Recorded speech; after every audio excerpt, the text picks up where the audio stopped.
are times, especially early on in your entrepreneurship journey, that you want to quit. You decide, you know what, this is too much for me.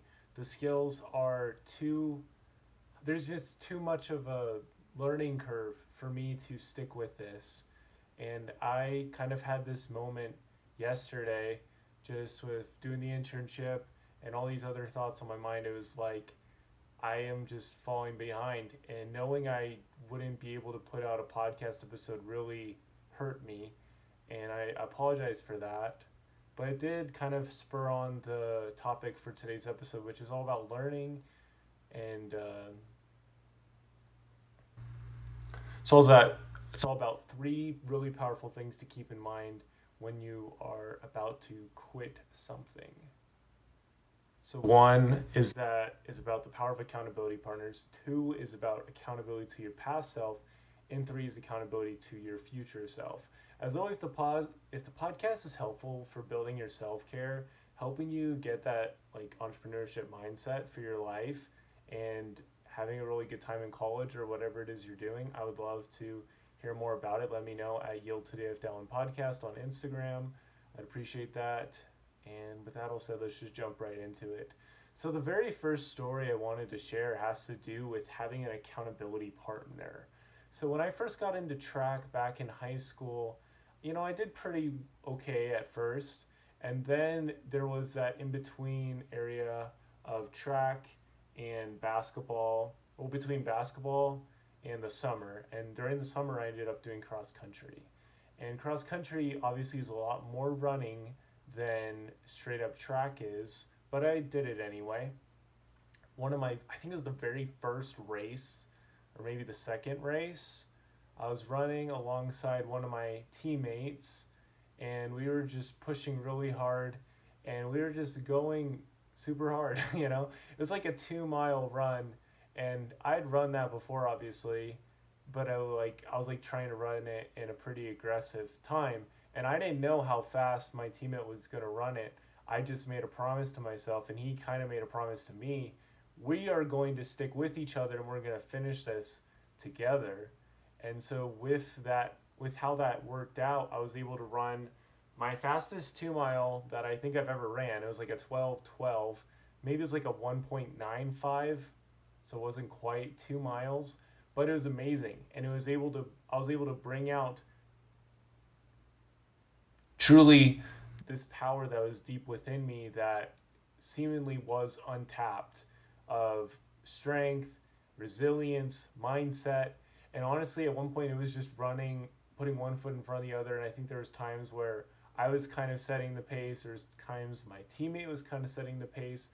And overall, my bond with that teammate grew, and we were able to finish pretty strong. I mean, obviously we didn't win the race or anything, but we did win the race for ourselves.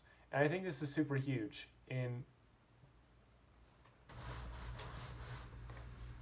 entrepreneurship or any kind of dream chasing that you do. You have some people that you are accountable to, that you have asked to kind of help you with owning your vision. So like with publicly traded companies, they have stocks, and what the companies need to do is make enough money to pay all the stockholders, to appease the stockholders, make decisions that the stockholders like. And similarly enough, you need to be aware of those that really do care about you and want what's best for you, and that are invested in you already. This kind of makes me think of this concept of being interested versus being invested. And those are very different things. When you're invested, that means you've put the time in, you've put some blood, sweat, and tears in. Whereas with interest, it's good, but it's not like you've paid a price really yet. You're just interested in paying a price. You haven't quite taken that step beyond just pre-commitment.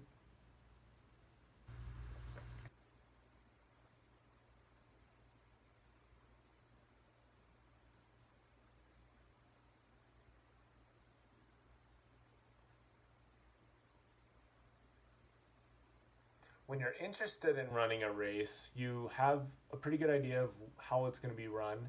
And then But like when you're invested in a race, that means you've already paid some money, you've done the training. There's so much more power in being invested. And my little message with this is that there's people that are invested in you and want to help you. And I just have been thinking about like my just kind of this breakdown moment I had yesterday, and I believe really strongly that breakdowns can lead to breakthroughs. I think of all these different people that have reached out to me and have been lifting me up. I had a friend, Cody, just reach out to me yesterday, and it was like, wow, and I had a really good talk with him today just about things I've been working on and things I want to do, and it was just so good to get all of that out of my mind. I could just share it with somebody else. So before you quit, know that there are people that want to run this race with you, that want to help you out. And on a spiritual note, Christ, I believe he has, drunk the bitter cup. He's gone farther than we could ever go. And so he can run with us when we're having those difficult times we can't keep going. He can help us unleash that strength, uncap it that is still within us. So that's a really helpful thought for me. Number 2 is just your past self, being accountable to that. I've been thinking about how I was able to get this internship with Stu Kent, and I made this post on LinkedIn actually today that I'm really thankful that my past self did not give up. My past self did not quit, because if I had, then I would not be in this position right now. And there's this really amazing quote that basically says that when I got started, I would have done anything to be where I am right now. I think that's really a powerful quote, and that's like the truth of this podcast. There's like, other things like with college. I would have loved to be where I'm at right now. I would have wanted to have the lessons I've learned, and so it's really important to keep in mind all the work that your past self has put in, because when you kind of quit or you slow down the pace, you're kind of invalidating a tiny bit. You're kind of lessening some of the impact of some of that good preparation you had. A good example of this is like if you're running around a track in a 4x8 relay. I've done that before. You have the person hands off the baton to you, and if you have a really good head start, but then you don't run very well, you could lose the lead. So it's really important that you are accountable to your past self, your future self, and are kind of aware of how you've been doing. I think this concept of the baton pass is really insightful, actually. Like the 10-year-old self to the 15-year-old self, you need to let go of some things. You need to work hard. You need to keep trying. You need to stay on the path. You need to stay on the road. And so I think accountability to that is really good. Having journals and those things helps you have a really good vision and picture of that past version of yourself, so you can keep learning and bounce past that. And it's really cool when you're able to see like, this is where I was, this is what I was doing, and this is where I'm at now because I've made this and this choice over and over again, and now I'm in a different place completely. The final one is about being accountable to your future self. I watched this TikTok yesterday actually, and I actually just recently got into TikTok. I had this one person on my podcast, I'm trying to remember her name. My brain's kind of frazzled right now, but I'll have a link to it in the show notes. She talked a lot about organic TikTok and how it's blowing up right now, and she's definitely right. I made a TikTok. Honestly, I don't think it's super family friendly, obviously.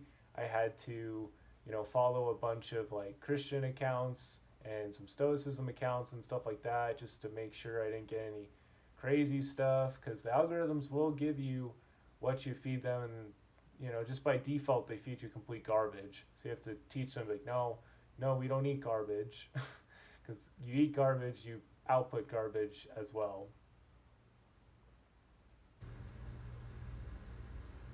But yeah, there's this one TikTok I watched, and I think it was Matthew McConaughey, and he talked about how somebody once asked him like who his hero was, and he wasn't quite sure. And then later he had thought about it, and he talked to this guy again. He's like, my hero is the 10-year version away of myself, the 10 years away version of myself. And so at 15, he figured this out. He said, the hero of my story is the 25-year-old version. And for me, that was really cool because I'm 25. And he's like, but once I hit 25, Was I the hero? No. My hero is the 35-year-old version of myself. And so he's always constantly working towards that. And I've made some like little visualizations and things of where I want to be when I'm like 30, and these different thoughts I have about life and different things I have. And it's a very interesting exercise to do. But at the very least, you are working towards a daily life, that is different. All the things you're doing right now are working towards a different daily routine, and you may have to change it up. There's some things that are going to be kind of concrete whether you like it or not. So you have to keep learning, you have to keep innovating, and you do need to remember, like, if you want your future self to be super good at investing, you need to start learning about investing now. You need to start investing now.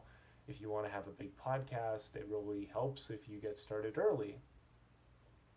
So just those kind of things, revisiting those things is super helpful, because success in the future is kind of reliant on success in the present and learning from the present moment and making the absolute most of it. And to conclude, I thought of this quote from Winston Churchill: "Success is not fatal. Success is not final, and failure is not fatal. It's the courage to continue that counts." So with that all said, I hope this episode, just talking about the power of accountability from others, accountability to your past self, accountability to your future self, will help you a lot with not quitting, with being able to continue forward with all the good that you're doing in your life, because I'm sure you're doing so much good and you can't see it, but God can, and others can, at least some of them can. And yeah, I would encourage you to spend some time just kind of thinking, writing down things you'd like to accomplish, and just kind of start working on those. And if you need any help, I'm more than happy to be an accountability partner, help out in any way I can. @DreamChaserDown is my personal Instagram. And yeah. With that all said, much love to you guys. Thank you so much for listening. Don't forget to yield today. It'll be a better tomorrow. On Thursday, I'll do an episode very self-care heavy of a practice that I've been doing for years now that has really helped me out with my overall self-care. You will not want to miss it. After that, I'm going to try to get a bunch of interviews done. So, yeah, we're gonna get some of those on the board really soon. I had one scheduled for Monday. It kind of fell through, and that's okay. We will learn. We'll bounce back. We'll build. Breakdowns can inspire breakthroughs.